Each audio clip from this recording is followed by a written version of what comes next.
Ryan came into the kitchen with almost the same shuffle as Mom and plopped down into his chair stolidly. "You guys have your clothes ready for school tomorrow?" "Yes," we both said. I really didn't know what I was going to wear, what would be right, what would change things at school. Mom was rummaging through the fridge. "Ryan, I want you to make you and Lauren sandwiches for lunch tomorrow, okay? I'm tired, I'm going to lay down." She left, and Ryan was quiet, as he had been lately, and I couldn't seem to talk to him either. It felt sad and lonely between us. I wanted Dad to come home. Maybe that would make Mom happier. Maybe my mom did something bad once, something that made her sad. Maybe she ate a pretty apple that turned rotten like me. I think that's what happened. I finished my food and got up from the table. I walked into my pink room and went to my closet to try and pick something out for school. When I opened my closet, a flood of energy shot straight at me as if I had been stabbed in the belly. My eyes watered and I stood and stared at the neatly hung clothes, hanging so politely as to not disturb one another. Why couldn't I be as they were? I was disturbing something always. My mother had to take care of me. My father had to be away all of the time to take care of us. Kids at school didn't like me. I knew it wouldn't change. But something was going to change. Something sharp and quick, like my mother's smile. I pulled down a dress. I knew it didn't matter which one or which color it was. I placed my shoes and socks in front of it, and then laid down on my bed. It was dark. It was quiet except for the low murmuring of the television. My eyes stared into the dark space as I felt my urgency leave. The nightly whispering from the bushes emerged and drugged me into sleep. The next morning, the sun woke me. What time was it? It felt late. I tore out of bed and ran to the living room. It was 9:30. I was supposed to be at school at 8. Where was Ryan? His bed was empty. He was gone. I went to my mother's room, my heart beating in my chest erratically. Her blinds were drawn and the air stale with her breath. "Mom? Mommy?" I touched her gently, apprehensively. "Mom, I didn't wake up for school. How come you didn't wake me up?" "What?" she said. "Oh, no, honey, I'm sorry. Why didn't you wake me up sooner?" I was crying by then. It was only the second day. I would be embarrassed. "It's okay. Go get ready. Do you still want to go?" The red ribbon girl popped into my head. My stomach sank. "No, I don't feel good." "Okay, go back to sleep. It will be fine. It's only the second day. I'll write you a note tomorrow. Let me sleep for a little while longer, sweetie, okay?" "All right." I turned around, stumbling out of the dark room. I couldn't go back to sleep. Why did I even need to go back to sleep? I was worried. This wasn't supposed to happen. But I felt a sense of relief. How come Ryan didn't wake me up? He didn't care, I guess. He's sadder than me, I thought. I poured myself some cereal, waited for my mom to wake up, and waited. I cleaned my room and rearranged it, dressed the dolls, and left them alone and went outside. I wanted my mom to wake up, get up.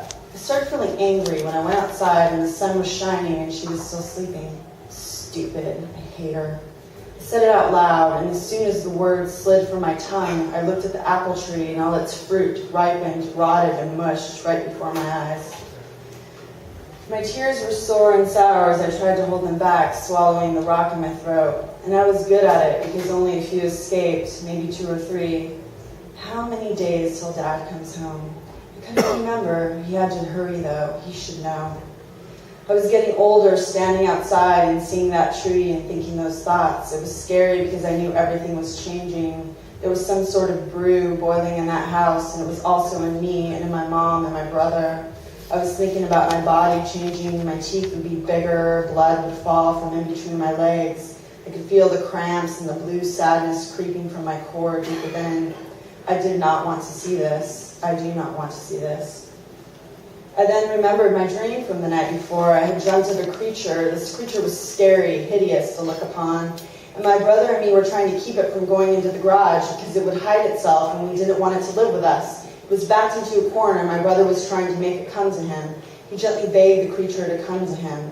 It was frightened, and just before it was going to fly or dart off, I told it to come to me, and he smiled. I then knew it was a he. He told me to do a dance, and his tiny skull scrunched up over his wicked mouth and under his pointed ears. His curved spine protruded from his scaly skin, his tail slithered and whipped. And he told me something about magic and something else that I needed to know. But then I awoke. I guess he didn't tell me, or I couldn't remember. My creature was gone. But what if it wasn't a dream? What if he was living in the garage or under my mom's bed? My bed.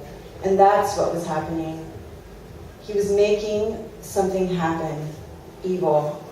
That ugly creature is evil and he's mine. I knew this as a testimony. I didn't want to go back into that house, but it was cold outside. The fall had come. The leaves knew this, as did the gray sky and the fallen fruit. I crept back into the house so I wouldn't disturb the creature. I peeked into my room. It looked as I had left it, feeling heavy. I peered in, trying to focus on the darkness beneath my bed. Hey, I whispered. Come out. Nothing.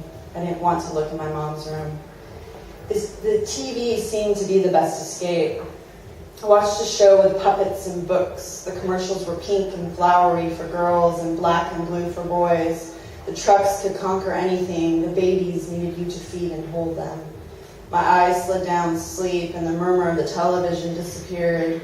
I remember floating to my bed, held by my mother. She looked beautiful. Her hair was long and soft. She was wearing a dress and lipstick. But I couldn't wake up. I had to sleep. My creature was talking to me. I had to listen, and my bed was like a pool. I sunk to the bottom, unable to move. The screaming was mesmerizing, I think, because it would not let me get up. It had to have been after 3 o'clock, because that's when my brother got home. And it seemed like it had taken hours, and my mom opened my door, and she had dark blood all over her pretty dress and white hands, and she just looked at me quick and shut the door. Ryan, I love you. Ryan, I love you. I love you too, brother. And now everything was different, forever. Ryan was gone. I didn't have a sparkle in me. My heart didn't beat fast. It was over. My face spilled wet onto the pillow. My hand lay limp as my creature's hand came up from under the bed and held mine. And I don't think that anyone came and got me for a while. Thanks.